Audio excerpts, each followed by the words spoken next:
새해를 맞아서 말씀을 좀 더 우리 기도에 직접적으로 관계되는 말씀으로 이 기도회 말씀을 전하려고 생각을 했습니다.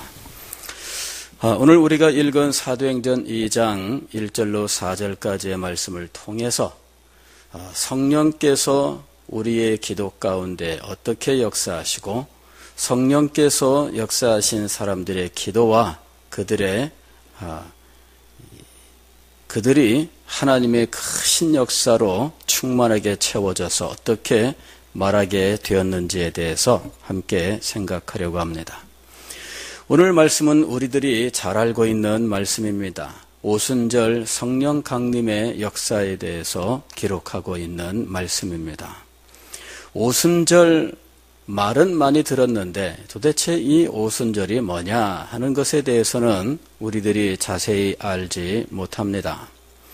오순절이라고 하는 것은 6월절 시작할 때 보리가 처음 익은 그런 첫 이삭을 베어서 이것을 하나님 앞에 요제로 드리는 일이 있었는데 이것이 이제 6월절의 시작입니다. 그런데 이 첫 이삭을 하나님 앞에 드리고 난 후부터 이제 이 보리 추수를 시작하게 되는데 오순절 날이 이르게 되면 모든 추수를 다 마치게 됩니다. 즉 오순절이라고 하는 것은 6월절에 시작되는 이 보리 추수의 이 완료 시점을 이야기하는 겁니다. 그래서 이 기간이 7주에 걸쳐서 진행이 되는데 그래서 77절이라 이렇게 부르기도 하고 혹은 77은 49 더하기 1 하면은 50일이 되기 때문에 오순절이라고도 부른 거죠. 여기 순이라고 하는 것은 한자어로 열흘을 말하는 겁니다. 그래서 오순 하게 되면은 50일이 되는 거죠. 그래서 이 50일 후에 맥추 감사절, 맥추절이라고 하는 것을 지키는데 이것이 바로 77절이라고도 하고 오순절이라고도 하는 절기인 것입니다. 즉 6월절에 하나님의 구원이 시작됩니다. 그리고 오순절에 그 구원의 추수가 완성되는 거죠. 예수 그리스도께서 6월절에 어린 양이 되셔서 희생 제물이 되셨고 부활을 하셔서 예수 그리스도께서 첫 열매가 되셨는데 이것이 바로 하나님 앞에 드려진 첫 이삭이 되었던 거죠. 그리고 예수 그리스도를 하나님 앞에 첫 이삭으로 드리고 난 이후에 오순절날 성령 강림 사건을 통해서 이제 첫 이삭으로 시작된 구원의 추수가 완성되는 것을 의미하는 겁니다. 자, 이러한 영적 의미를 가지고 있는 이 오순절에 하나님께서는 성령을 부으셔서 하나님의 교회를 새롭게 시작하시고 그리고 구원을 완성시키셨던 것입니다. 그날에 이뤄진 이 사건은 오늘날 우리에게 신약시대의 교회가 어떤 교회인지에 대해서 보여주고 있는 것입니다. 오순절날 그날도 역시 다른 날처럼 사도들과 성도들은 하나님 앞에 기도드리기 위해서 한 곳에 모였습니다. 그들은 예수님께서 승천하실 때 예루살렘을 떠나지 말고 아버지의 약속하신 것을 기다리라는 그 말씀을 붙들고 날마다 모여 기도하기를 힘썼는데 그날도 역시 다른 날과 동일하게 한 곳에 모여서 주님 앞에 기도를 드리고 있었던 것입니다. 그날이 다른 날과 전혀 다른 새로운 날이 될 것이라고 하는 것을 아무도 알지 못했습니다. 그날이 그 이후에 오는 모든 시대에 새로운 것을 알려주는 날이 될 것이라고 아무도 알지 못했습니다. 그 이후에 모든 시대의 교회와 성도들이 오순절 오순절 그렇게 부르는 날이 될 것이라고 아무도 예측할 수 없었습니다. 오늘 성경 말씀도 그런 사실을 이렇게 기록하고 있습니다. 오순절 날이 이미 이름에 그들이 다 같이 한 곳에 모였더니 호련히, 이렇게 얘기해요. 호련히. 호련히라고 하는 이 말은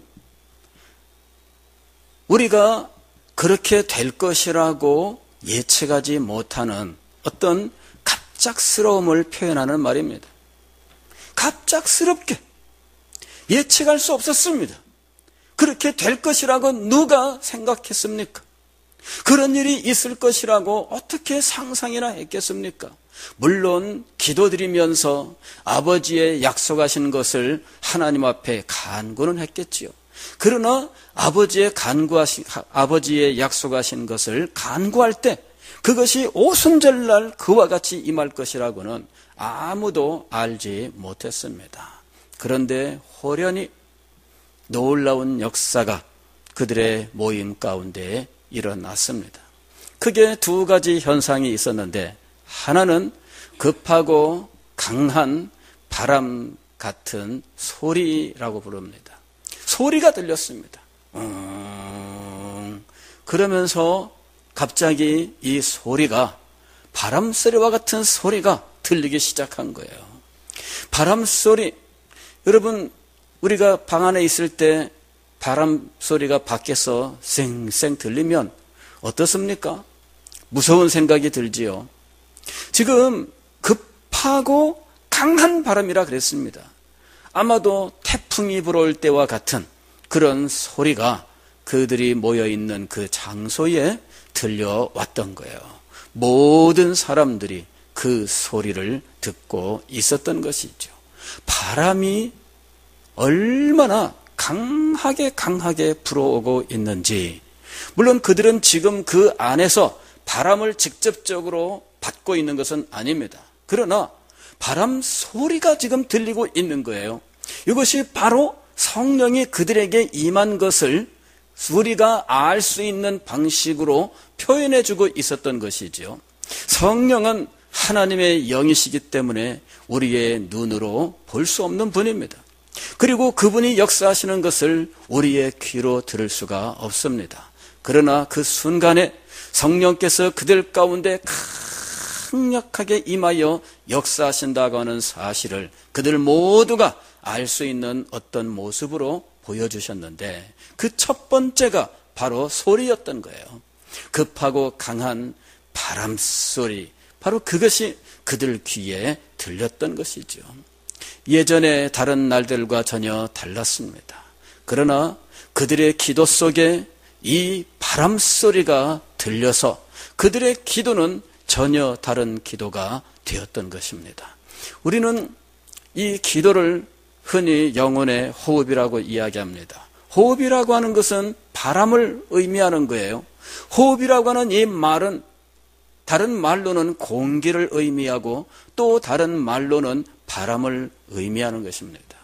성령께서 그날도 여전히 다른 날과 똑같이 기도하러 모인 이 사람들 가운데에 다른 날과는 전혀 다른 방식으로 역사하고 있었던 것입니다. 강하고 강한 그 급하고 강한 바람 소리, 그것이 그들 가운데 들려오면서 그들의 기도가 전혀 달라지게 되었습니다. 우리의 기도가 전혀 달라지게 만드는 요인은 성령의 역사입니다. 우리의 기도가 무슨 기도문을 한 번을 더 본다고 해서 달라질 리는 없습니다.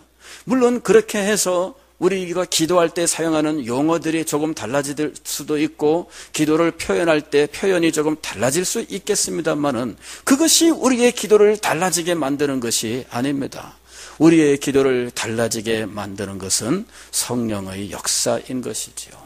그날도 다른 날과 다름없이 모여서 기도했습니다. 내내 그 사람들이 그 자리에 모였습니다.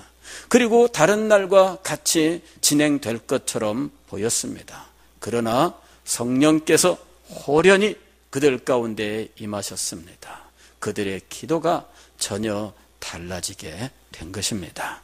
그들이 모여있는 그 공간, 이 공간이 바람 소리로 가득 채워지게 되었던 것이죠. 두 번째로 보여진 현상은 불의 혀 같은 것이 각 사람 머리 위에 임하여 있었다 그럽니다. 불의 혀라고 하는 것은 불길을 말하는 거예요. 우리가 장작불을 이 불을 붙여보면은 거기에서 불길이 막 일어나서 빨간 불길이 막 바람 뭔가 있는 것처럼 막 움직이잖아요. 그죠? 그 불길이 하나씩 갈라지면서 막 일어납니다. 그것이 바로 불의 혀라고 부르는 겁니다. 불길이죠, 불길. 그런데 이 불길이 이게 위에서부터 아래로 너울너울 거리면서 이 불길이 막 지금 움직이고 있는데 이것이 각 사람 위에 하나씩 그랬어요. 성경 말씀을 보니까 각 사람 위에 하나씩.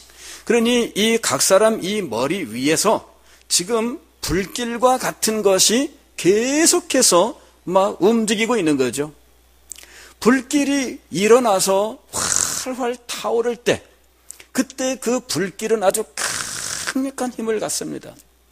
우리는 옛날 산불 조심하자 이러면서 혹은 이 집에 불 조심할 때 많이 사용했던 말 중에 어떤 말이 있어요? 꺼진 불도 다시 보자. 꺼진 불이 얼마나 놀라운 불길을 일으키게 되는지. 그런데 꺼진 불이 아닙니다. 지금 최고로 불길이 지금 올라와 있는 상태예요.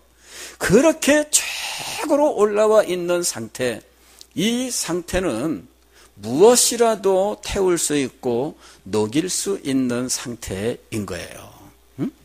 무엇이라도 태우고 무엇이라도 녹일 수 있는 상태, 그러한 강력한 불길이 하늘로부터 너울너울 춤추면서 그 자리에 있는 모든 사람들의 머리 위에 하나씩 임하여 있었다. 이렇게 말씀합니다. 그날에 그런 일이 일어날 것이라고 아무도 상상할 수 없었습니다. 그런 일들은 들어본 적도 없는 역사였습니다.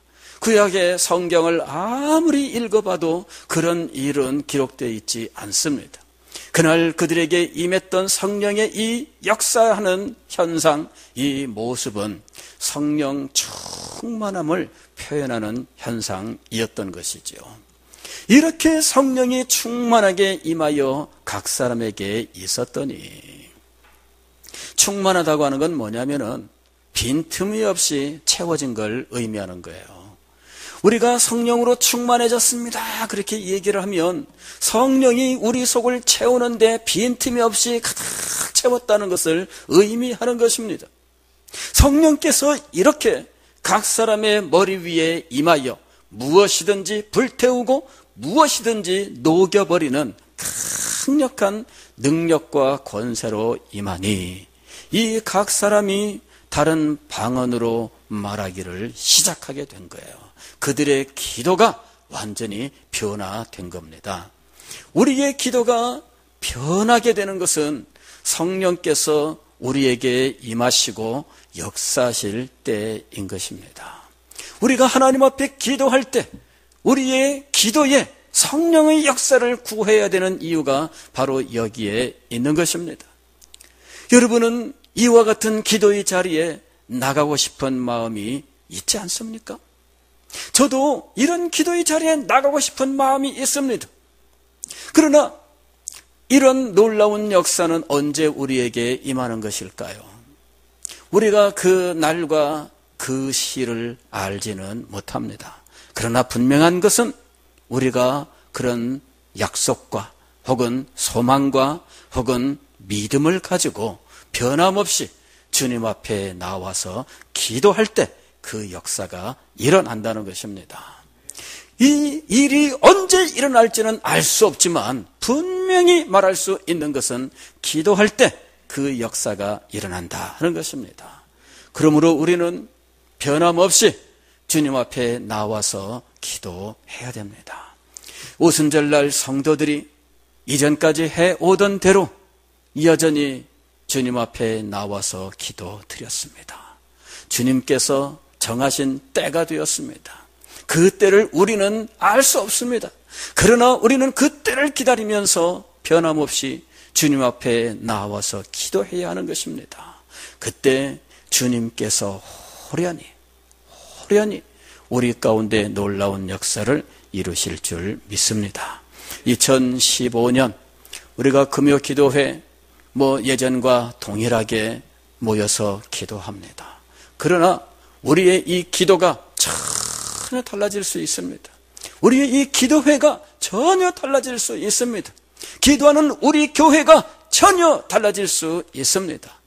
호련히 하나님께로부터 성령의 부어주심이 있다면, 성령께서 급하고 강한 바람 소리와 같이, 그리고 불의 같이 갈라지는 불길로서 임하신다면, 아니 그 나타나는 모습과 현상은 반드시 이것과 동일할 필요는 없지만, 그러나 분명한 것은 성령의 역사가 이렇게 강력하게 우리 각 사람에게, 또 우리가 모인 이 자리에 임하신다면 우리의 기도가 달라질 것이고, 우리의 인생이 달라질 것이고, 우리 교회가 달라질 것입니다. 오 하나님 아버지, 우리에게 성령을 부으시고 우리를 변화시켜 주옵소서. 강력한 소원을 갖고 믿음을 가지고 기도하는 오늘 밤이 될 수 있기를 바랍니다. 주의 성령께서 우리에게 임하여 주옵소서. 간절한 소망을 가지고 함께 기도하겠습니다.